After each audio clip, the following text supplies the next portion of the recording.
Well, always good seeing you guys. Feel like I haven't seen you guys in a week or so, which is the truth. So excited to get around you. Appreciate you guys as always, your guys' time. And as always, man, thank you, Jesus, for the opportunity to coach these young men. And every day I wake up, I'm so blessed to be the head coach here and help these young men to be better husbands, fathers, professionals, NFL players, whatever it might be for their lives. I'm so blessed to be in their life, man. So I'm proud of our team. Obviously, the success we had this season, back-to-back champions. Being able to go to the Fiesta Bowl, didn't do enough to win that game, didn't execute enough consistently to win that game. Very excited to learn and grow from that, but we had every opportunity to win that game, and we were looking at it holistically to make sure when we get back there that we find a way to win, because we need to. That's what this place is built on, but so proud of our team battling for the entire season, counted out a lot of times and kept swinging, found a way. And I'm proud of our team. And I'm extremely excited for the future. And that's the biggest push for me. I'm proud of our team. We're going to have a really good team next year. We're going to continue to add pieces and find different guys that fit this place. And that's my message to recruits and staff is this place is different. And to be a part of this, it's going to take everything. No different for a young man. I met with a lot of different recruits over the past month. And it is not a sales pitch. It is, this is us. And if it doesn't fit you, there's 132 other FBS schools that you can go play at. But this is how we do it here.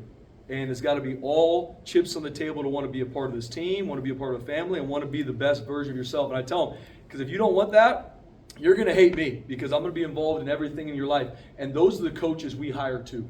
So proud of our team this season. A lot of things that being able to reestablish some standards here at Boise State football, continue to push forward. I'm so proud of our players and our staff on being able to do that. Now I'm excited to now the groundwork is laid to continue to grow forward because I really truly believe the best is still to come, and that is our job, and that is my passion. That is our calling here, and excited to continue to do that going forward. With staff changes wise, very, very excited for Nate Potter to be our offensive coordinator.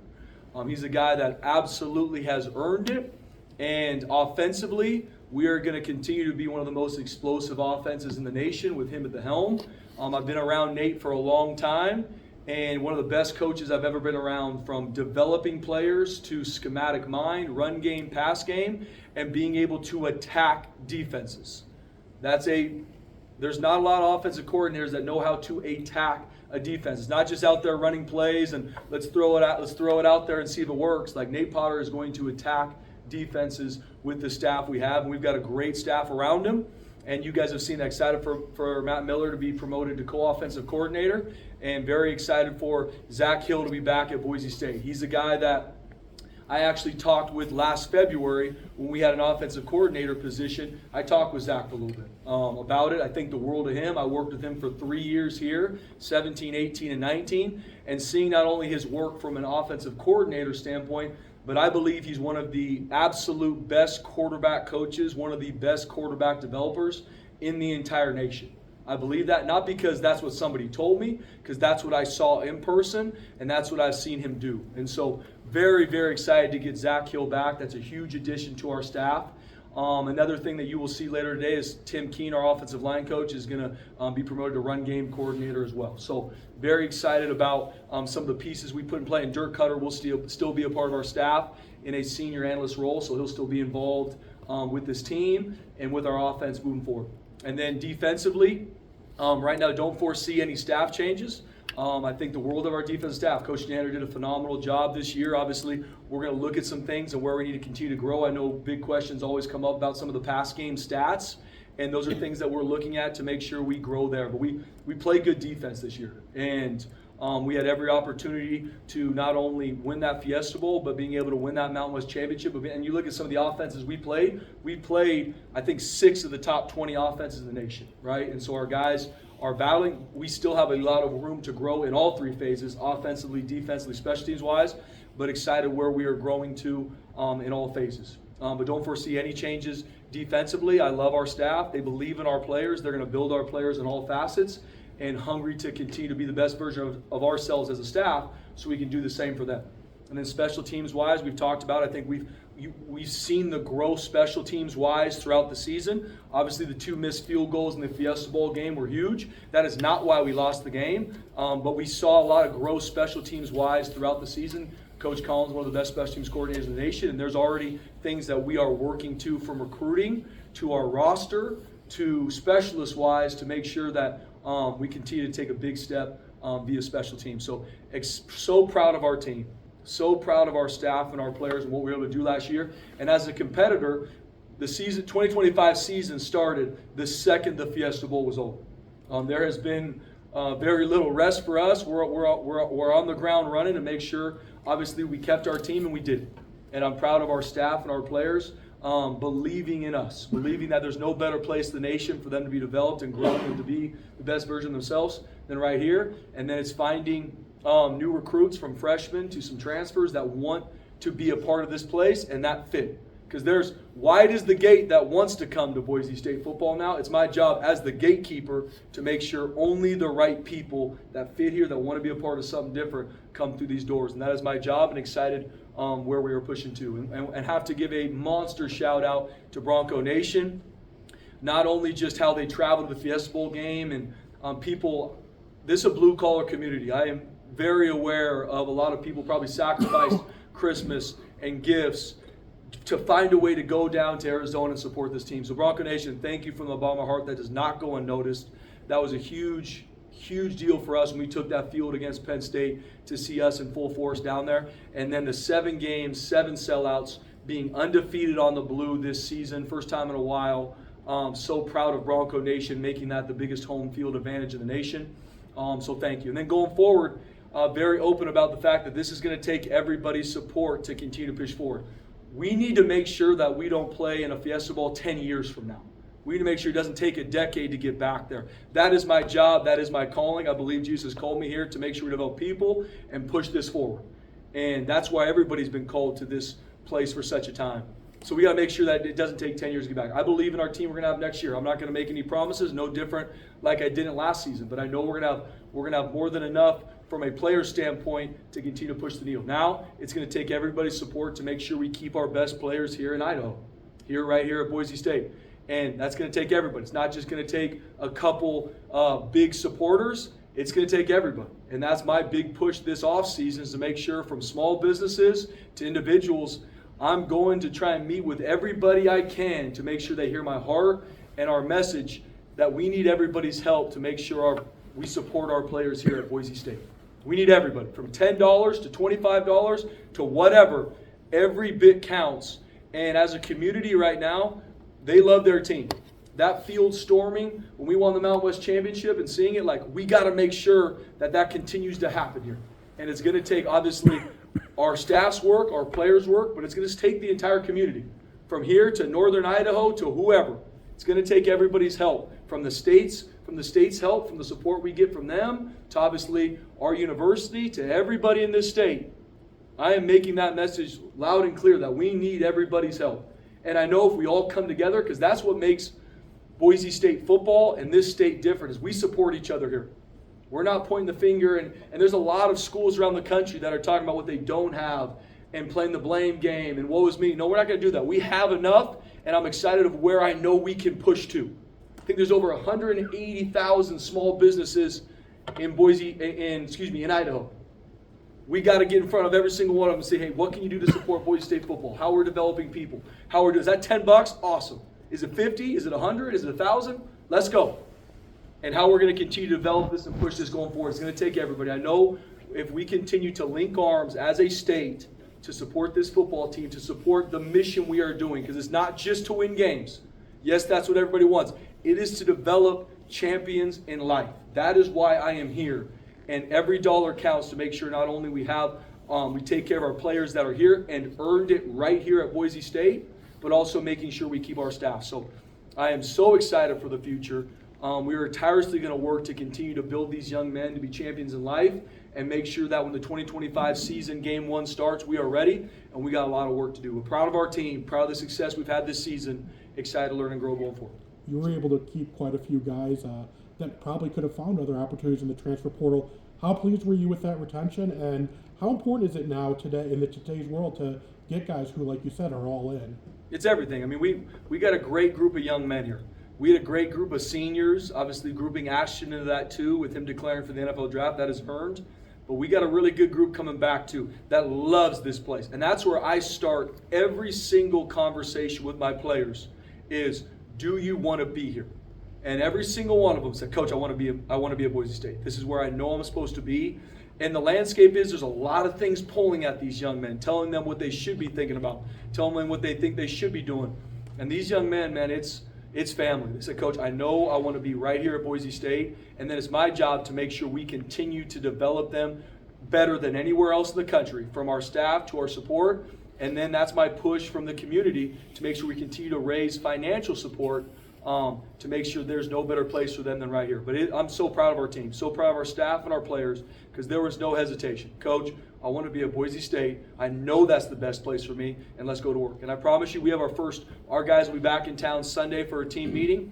We'll have our first official team meeting in regards to kicking off the season on Wednesday, and we're going to hit the ground running on Thursday. And I promise you, our guys are going to be humble and hungry to continue to learn and grow. That's our team.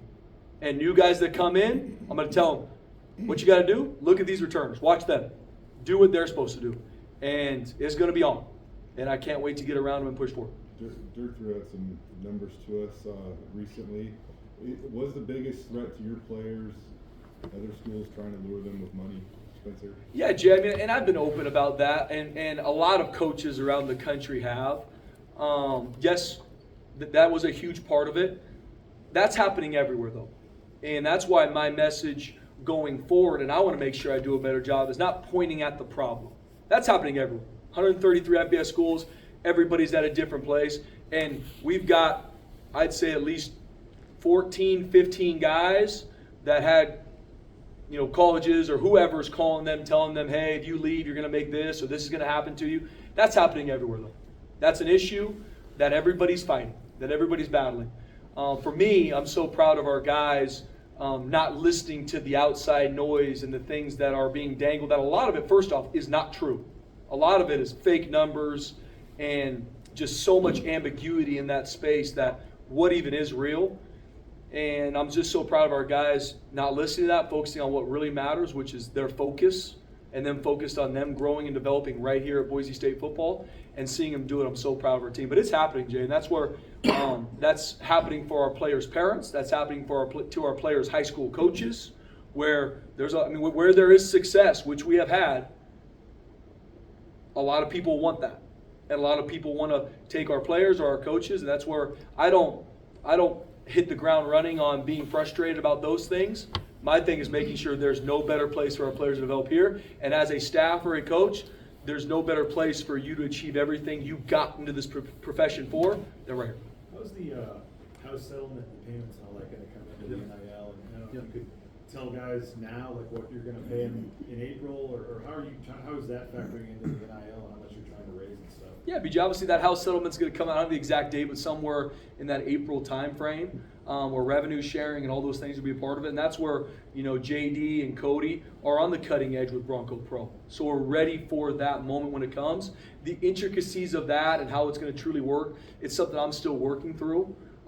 Because I really do believe that we're going to be on the cutting edge with it. It's all going to come down to revenue and how we continue to find ways to bring in revenues to support our players and everything. Some of the intricacies of it, to your point, from payment and how that works, I haven't gotten the weeds in that. I will. Like starting now is something that's a big part as we transition to Bronco Pro.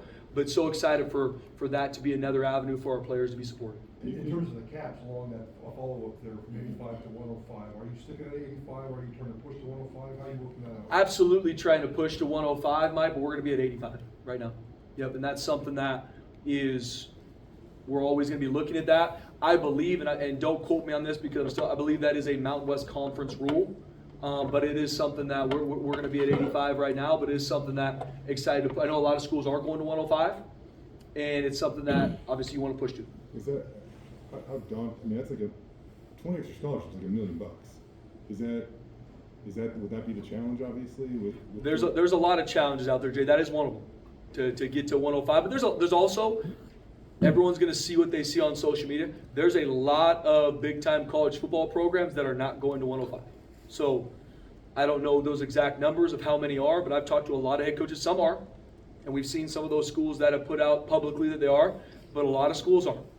And we're going to we're going to have our 105 roster will be filled with players that add value to this team. If that means they're on scholarship or they're walk-ons, whoever makes this 105 roster starting in the summertime are going to be guys that absolutely can add value to this team. Would it help, to your point, Mike, on getting 105? Absolutely. If that's going to come when it's going to come, we'll walk that path. But I don't know the exact numbers, Jay, in regards to how many schools are 105 versus 85. I know there's still a lot of schools that are 85. That's a push. My biggest push is making sure that we continue to raise the bar in regards to how we support our players. Are we ever going to get to the point that we can pay the exact same as everybody else? No, and that's okay. But we have to get it closer because we do a lot of things here that you cannot put a dollar on. From how they're developed, cared for, built, better than anywhere in the country. There's a point to that. But we're going to continue to move the needle closer. And we did, and now we're going to continue to take another big step. What is realistic, I guess, in that standpoint? Throughout kind of the salary cap number, I mean, is that, I don't know, I mentioned that maybe the house thing plays into this, but do you want to double that in the future? Or for a school like Boise State, what's realistic in terms of what NIL, what you think you should be able to get to take care of your players? BJ, great question. In regards to a number, I don't have a number of we need to get to this. I am really excited to hit the ground running this offseason again from a fundraising for our players for this place, because I really do believe if we can get everybody involved, which is a daunting task, but if we can get everybody involved, I believe people are going to be shocked on what number we can get to support our players from a revenue sharing standpoint, support our staff. So I'm not even going to sit here and say a number because, and there's some numbers we've talked through what it is, 5 million has been thrown out, some different things, which I think is awesome. But I believe that if we can get everybody to lock arms, and I mean everybody, not the 30 top supporters in at Boise State football, because they're going to be there. I'm talking everybody. $10 from somebody, $25 from somebody, $1,000 from someone else that loves this team. There's a blue-collar community. These guys fight their tail off in everything we do. That's what you love about this place. So to say we got to get to this number, we'll probably be able to put some of that stuff out here soon. But even in my heart, BJ, I don't know what that is. I do know there's a gap, and that's what I'm excited to close. And when we close that gap, we're not going to stop. It's not going to be like, all right, we got there. Go ahead and wait, guys. We're going to continue to push forward to new heights. I know you said some of it's not real, but how many of those 14 or 15 do you think realistically could have gotten more money somewhere else? Absolutely, every single one of them. Every single one of them. And the landscape is, BJ, to your point, what is real though? Nobody really knows. They got thrown out random numbers of what they could if they win the portal, and this school says if you got in, we give you this, which are crazy numbers. A lot of it's what's true, what's not. Some of it's probably there's some truth back to it, but every single one of them had opportunities to leave and stayed here because they believe in their development here. And we're continuing to push this bar forward in regards to how we support them financially. From your perspective, Spencer, what makes Zach Hill a good quarterback coach? Yeah. I mean, the fit, obviously, you wouldn't have hired him if it wasn't for the fit. So I want to know what you think about him as a quarterback coach. And I guess the follow-up to that is, the NCAA stuff, the show cause, the recruiting stuff. Can you kind of clear up exactly what you know? Yeah, absolutely. So in regards to Zach, being around him for 3 years I was able to see firsthand, not only, and at that point he's the offensive coordinator, so being able to see him operate and lead an offense was awesome. Being able to see him be on the cutting edge to very similar to our offense right now, right, kind of in the bones of Boise State, seeing how to be on the cutting edge there, but seeing his development with Brett Rippon, with Jalen, with Hank, and I'm sure I'm probably missing one on the road, seeing them where they started and how they continue to grow and improve week to week, year to year, was really impressive for me to watch, and how he did it too. How he was able to walk the path these young men every day while still being the offensive coordinator. And so, and I've also, even prior to that point, that's my personal opinion, watching with my own 2 eyes, Mike, but then making a lot of calls across the country on guys that have worked with them, from the Seahawks to Arizona State to even at Eastern Washington, some guys that he's been around. He's got a really good reputation even outside these walls and being one of the best quarterback developers in the nation. So seeing it with my own 2 eyes, Mike, and then people's opinion that I trust that have been around him even when I wasn't, I really do believe it's a slam dunk hire. In regards to some of the recruiting things that came up when he was at Arizona State, worked through a lot of those even when I called him in February, kind of picking his brain about the offensive coordinator job. So it's something that we have a plan for. We're not going to speak about it yet, but we have a plan for in regards to what that's going to look like going forward with him being able to, starting the summertime, recruit on campus. With now the rule of being able to have 10 coaches on the road, you can pick on who those are, the accountable coaches. And that's something I'll be open about when we get to the summertime. But I had a plan back in February if we went that way.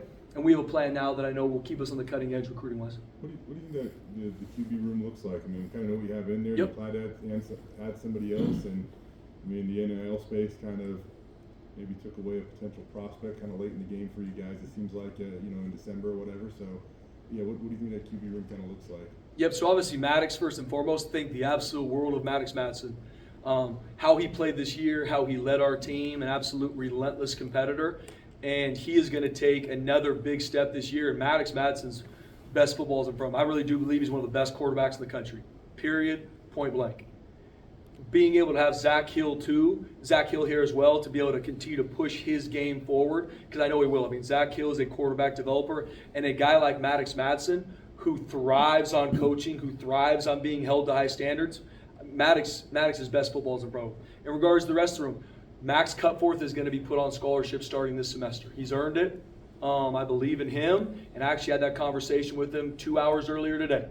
And then Caleb Annette's a young freshman that was on scout team this year that we think the absolute world of. And then going forward, there's a couple other things. Zeke Martinez is a guy that's going to be coming here as a walk-on, starting here in a couple days. So excited to get him here on campus. And then we're going to go out on the road and recruit and see what the 25 situation is. Our goal right now is to go find a 25 quarterback or someone from the transfer portal that fits what we're looking for. Does that make sense? And that's going to be kind of our push going forward. So do you feel good, I guess, with Max as that number 2, or do you need a guy that can come in and push Maddox and really compete there? I feel really good about Max Cutforth. Now, am I telling you right now, BJ, that he's going to be our number 2 start the season? Absolutely not. I didn't tell him that either. I said, you got to compete. I know Caleb Annette's going to want to be the number 2. And hopefully both those guys at some point want to start here. And so that's my message to all of them. So I believe in our quarterbacks we have currently here in this building, but we are going to continue to go out and find the best fit that fits here. The reality of the quarterback recruiting space is if you are going to go out and try and find the right fit in the transfer portal of junior colleges, those young men are going to want to come in a situation where there's not a returning starter. Majority of those players, right? So when you have a returning starter that's had the success that Maddox has had, it's hard to find the right guys that want to come in and compete and add value in that room, which is fine, because I'm very open about where it is and who we have in this room. So that's where, as we go through January, we're going to look to see the absolute best 25 freshmen that we can sign in February, and or a junior college transfer portal player that fits this place and knows what it is. So much of it for the quarterback is going to be the fit and do they want to be here and compete. And that's where I've got a bunch of names that me and the offensive staff have worked through, and we're going to walk that path in January. Any clarity? I see 5 pretty good names out there for the running back room. What's your plans for the running back room?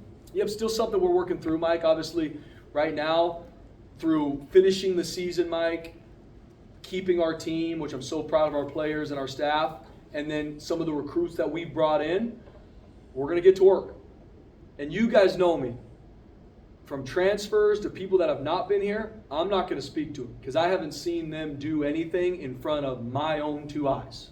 Now, we go through spring ball and we finish spring ball, Mike. I'm going to be able to speak to a lot. I think we got some really good guys coming in. I believe we've got some of the best running backs in the country right here at Boise State football right now. Sire Gaines, Breezy Dubar, Dylan Riley, I think are 3 of some of the top backs around. And we brought in a couple really good ones too. But I haven't seen them do anything here. I'm excited about them. So in regards to how that's going to look and how we'll go through it, that's what spring ball's for. We're going to have a plan to make sure we're going to probably have some packages to use 2 on the field at one time as well, which you guys have seen in years past, because that's going to be a room that we're going to have a lot of talented guys in. So that's something I know our offense, our defensive staff, through January and February prior to spring ball is going to see who are our best 11, who are our best package guys, in all 3 phases, special teams included. So when we go through spring ball, we're going to see how that all shakes down. And then when we leave spring ball, and I told every single player on our team this, no different from our recruits. When you leave spring ball, you got a really good idea of your team. You got a really good idea of depth charts, and then to your point, Mike, how the running back room is going to shake down, how these other maybe position battles are going to work out. We'll have a really good idea at the end of spring. What was the conversation like to your returning running backs when you went out and got that one, but 2 transfers? Yep. Those guys are probably thinking they're going to take over as RB1 or be there, and then you bring in 2 other guys. How'd that kind of go, and are you kind of covering yourself in case one of them decides to leave, or just what is you expecting all 5? Obviously, they're all going to be here now, but what's kind of the big picture, how they're all seeing this? Yeah, I mean, I'm very open with all our guys. No different in one-on-one meetings to everything we do.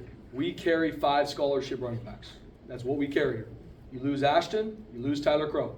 So we are going to recruit how many? 2. I tell those guys that. And is that going to mean freshman, transfer, junior college? Like, guys, we're going to find the 2 best that fit this place that want to come in and compete. So I'm open with them. So they know, okay, coach is going to make sure that we get, because we need 5 of the best around. And that's different at every position from a number standpoint, but that's how I do it. I'm very open with these young men. And I say, how you control it is you come and compete. And the guys that have been here, that know our offense, that know what it is, are going to be given every opportunity to compete. My goal is to continue to find guys to come in here and push the standard to where everybody in the room grows and develops. But that's been my message, BJ. And that's across the board, from a transfer to a freshman. It's they know how many numbers we have and who we're going to go out and recruit. And then when we put the ball down in spring, when we start in our winter training and then put the ball down in spring ball, go earn it. Go earn it. That's our fight. And if you don't want to compete and go earn it, this ain't the place for you anyway. Any clarity on Cam Camper, Amarion McCoy, major pieces here? We know this JC thing. Are they in the building? Are they a part of the outfit right now? Have they left? Any update there? That's a good question, John. So Amarion McCoy's coming back. He's locked in. He'll be back. He's the waiver that was able to come out through some of the rulings with junior college, because he was a 4th-year senior, you get that 5th year of eligibility. So Amarion McCoy's coming back. He's locked in, and that's a huge addition, to our back end going forward. Cam Camper's in a different situation, because I believe this last year was his 5th year in college, and next year will be his 6th year. So we're still working through that with Cam. I talk with Cam a lot. He's working through NFL or come back, but to come back, there's still some things that we're working through with the NCAA. It's not as simple as Amarion's situation, because Amarion was a 4th year with a 5th year granted eligibility, done deal. Cam, there's still some things working through. So I know he's weighing the options and going through training for the NFL and/or waiting to see if this is something that he can truly come back for. I'm still working through that situation with Cam. You mentioned the passing defense, the stats, a work in progress. What are your confidences and what are your concerns with that group? Yeah. The things that we struggle with on film, Mike, and not on film, in reality, are fixable. And I believe we have the players to do it. Now it's going to work to make sure we do. And you see on film, what I look at a lot of times is, first off, who we are playing, and then are there guys running free? If there's guys just running free all over the place, that's a lack of schematics and a lack of understanding. That's not happening a lot. I'm not saying it never happened this year, but those are contested throws that we're giving up, or in these situations that are happening. So those are things we got to learn and grow. And I believe we have. We're going to have a really good back end going into the season. That doesn't mean anything. We got to go to work and continue to clean up. Then we got to look at, Mike, what is our best 11? There's been some things we're talking about moving positions with guys that are returning. We are going to find the best 11 and 12 and 13 in regards to our packages to make sure pass game and run game is something we improve on. The other reality that I want people to understand is we were very successful this year. We were leading in 90% of the time throughout these games. So what does that turn an offense into? More of a pass offense, right? So things are going to be different. In the 4th quarter of the majority of the games we played, these offenses turn into passing offenses because they have to accumulate points to go try and win the game. So there's a lot of things when I look at it, not running from the fact that we need to grow in our pass game. There's some things in the run game we need to grow in too. Not running from that. I'm not using those things to say that we're all good. We're not. We got to continue to grow it. No different on some things offensively and things special teams wise. But watching the film, I know there's things we can fix, and I know we have the guys to do. When that ruling came down with McCoy, I mean, you're thinking you're going to have to replace him. He's a all-league type kind of guy. I mean, just to suddenly all of a sudden have him for another year. How big of a deal is that? It's a huge deal. And Amarion McCoy, for who he is for this team, seeing his growth as a leader on this team, seeing who he was when he first came here 2 years ago to who he is now, it's a monster deal for our team getting back. And I believe his best football is in front of him. And I'm very aware with him. And, hey, these are the couple things we need to improve and fix on to not only have your best last season in college, but also make sure you get to the NFL, which is a huge goal of his. Can you talk about Keon, Brian? Is that okay? I can. Okay, Yeah. sorry. Just to refresh and clarify, you mentioned people that want to contribute, like business owners or individuals. Is there an easy place they can go to? Is Yep. there a link? Really good question. That is something that me and JD and Cody and our fundraising team are actually going to sit down and talk through today and tomorrow, because I want it to be very simple for everybody. Obviously, anybody can go contact the Boise Football Horseshoe Collective. Right? That's the easiest way right now to contact them, or send a check to Boise State Football. Those are two easy ways. But I even want to make it even more seamless. There are some things that someone sent me about even having PayPal on there. I want it to be very simple. I don't know if you sent me that, BJ, but someone sent me that. I'm like, those are good ideas. I want it to be as simple as signing up for Netflix for somebody to be able to support our team. Not only just lump sum, but even monthly. Like, I want to create a lot of opportunities, because there's a lot of people that want to help this team, help our players. And it's not just the guys with quote unquote that are our big supporters. It's going to take everybody. And I want to make that very easy. And so when we do create some of these things, I will be in front of the media to make sure it's very open for everybody to know what that looks like. Spencer, in terms of the offensive and defensive lines, is it fair to say that the offensive line, one of the priorities this summer, this offseason, will be to find a little bit more athleticism, to get them out in space and get to work a little bit more out there, and then the defensive line, especially the interior part, and maybe a complement to JVM, a little bit more physicality to the defensive line? Yeah, good question, Mike. Going through it, the month of January is a big self-scout month for us. Obviously, we did a lot of that even prior to playing the Fiesta Bowl with that break. But when I look at our offensive line, obviously losing Ben Dooley, who's such a big leader and such a big mentality player for us, Mike, that is something that we have to look to replace. We've got answers for it. But so excited of the group we have coming back offensive line-wise. What we were able to do run game and protection-wise with only losing one offensive lineman is very exciting for me. And so now, yes, being able to improve how they play in space, being able to create more competition in some of these roles to grow these guys, keeping them healthy long term. So we got a great group, great leadership in that room too, from Mason Randolph, Roger Carrion, Cage Casey. I mean, three of the top leaders on our team last season coming back, pushing that standard. So there's going to be a lot of things I know Coach Keen's excited to get with them on, from playing in space, the different techniques that just we weren't consistent enough on, and some of the things that we did really well, how we build into it. And then defensive line-wise, the interior of our D-line is the biggest point of emphasis, right? Braxton Feely, one of our best players, our entire defense coming back, huge part of that. Jaden Virgin, one of the top edge players in the country, huge part. But Max Steege, Ahmed Hossein is a guy that has a piece of my heart and had a huge role in this defense. And I'm not taking anything away from him. I believe he's going to be a 10-year NFL pro. And I've told that to NFL scouts and GMs. But I believe Max Steege is going to do a really good job for us. And the times he's gone in, who he is as a competitor, who he is as a football player, I believe his best football is in front of us. So, and then there's some young D tackles that did a good job. We've obviously been able to bring in some D tackles that I can't speak to yet because they haven't done anything in here. So it is, our front is going to be a huge point of emphasis. And then obviously with Andrew Simpson and Marco Notariti coming back, it's going to be huge to have those two linebackers as an anchor in the middle of our defense. So something we're going to be moving some guys around in spring. Who are our best 11, and defensively maybe 12, depending on some of the different packages we use. So we have some ideas, but we're going to work through those through January, February, and then you guys are going to see it in spring ball, kind of see where these guys are at.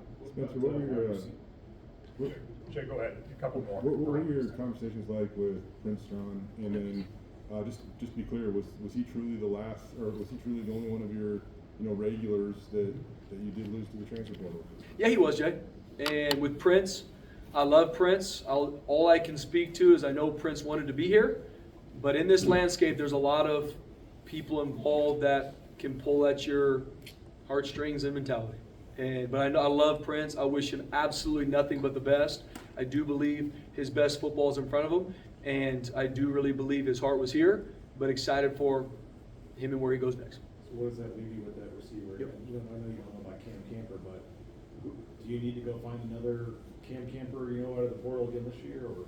Yeah, receiver is a big point of need that we're working through right now, BJ, from recruiting to some guys stepping up. Obviously, Latrell Cables, we think the world of. Austin Bolt had a good season. There's a lot more meat on the bone for him. So those two for sure. Chase Penry, Ben Ford played a lot for us and need to continue to play more. So feel really good about that core. And I think Cam Bates, our true freshman, you're going to see a lot more of Cam Bates. I mean, Cam Bates, I think, could be one of the better ones we've had here. Then we brought some guys in, and as the freshmen and as we bring transfers in, we're going to see how they compete. I'm not going to speak to them. Chris Marshall, him being healthy and him being able to compete the way we need him to in spring ball. I mean, he's obviously one of the most talented receivers on our team, but he's got to be able to do it consistently. And I've had really good talks with Chris, and I'm very, very excited for his spring and him being able to do it consistently. We'll see what happens with Cam. We'll kind of walk through that process, but it is a position that we are looking at to find the best around to come in, BJ. So Chris is all in, sticking around? He is, yep. And that's something we'll continue to walk through. Obviously, last season didn't go the way he wanted, nor we wanted it for him, and that can go a lot of different ways. But Chris has grown a ton in his time here. He's done everything we've asked him to do. Obviously, some injuries hit, some things didn't go his way, or some things that didn't go the way we envisioned last season. But like I told him, we talked a couple weeks ago before the bowl game. At that point, that's old news. That is what it is. You've been here for a year. You know what it is. Now it's how do we grow from this? How do we get your body and everything right to where we don't get injured, to where we can go be our best? Because he's got all the skill set in the world to be, one of the top receivers. He's just got to go do it consistently. And I can promise you this, Chris is very excited to, and I love that young man. I love that young man. I love his heart. I love him being here. We just got to be consistent daily, and he's excited to do that, and I'm excited to see his spring. The plan to replace Jordan, is that person on campus now or on the team now? Potentially here now, Mike, from either guys we've recruited and or as we go through spring, going to be something that we look at completely. So that's a huge point. We got guys that are going to compete for the starting. And once again, you guys know there's two jobs here now. There's field goal kicker and who kicks off, because that is something that we are going to get fixed. And so that we're going to compete with guys on campus. I think we have the guys here on campus right now to do those. If we leave spring and we don't feel as confident, then we're going to make some adjustments. Shine's gone, right? Yes. Spencer, now the season's over. I don't know if you can comment on Sire just a little bit more, but Yep. how close is he to playing? I mean, if you guys are playing today, would Yep, Sire would be playing if we played today. So can you get to the off-season running, I guess? Yes. When we start winter workouts, Sire Gaines will hit the ground running, and I am so excited for him. Obviously, breaks your heart when one of your players gets hurt and loses a season, but I also believe God never says oops, and Sire fought his tail off to get back, get healthy, and he was right on the edge of being able to be cleared to play in the Fiesta Bowl. Wasn't cleared. We were very positive that if we won that game, he'd be able to play in the Orange Bowl today. Obviously, we didn't get it done to play in that game, but he will be full go come this offseason. And Sire Gaines, it's time. And I can't wait because of how he's wired and who he is, his skill set, the nation's going to see a lot of Sire Gaines. I talked to Chris, and do you have an early enrolling number? I believe it is, Mike, off the top of my head, I want to say 15 is what we're bringing in right now from freshmen to transfers from early enrollee. I'll get back to you on that. It's either 15 or 16, I think. Okay. Yeah. They'll be here on Monday, Sunday night? Yep. One more from me is, we know how important just retaining your coaching staff was. Was that pool increase to keep those guys or anything? Absolutely. And JD has done a phenomenal job. And that's a big push. It's not just where we are at from a salary pool standpoint. It's you got to look across even the new Pac-12. Like, where are their salaries at? Where do we need to get to? Because winning back-to-back championships, doing some of these things, the only way to continue to do that is to push the bar financially. From taking care of our staff, and obviously very open about what that means in regards to taking care of our players. So I appreciate JD so much. We've been able to push that salary pool forward. It's even something that I'm going to continue to work to push you more. And me and Jeremiah are lockstep in that. Yep. Cool. Thank you, guys.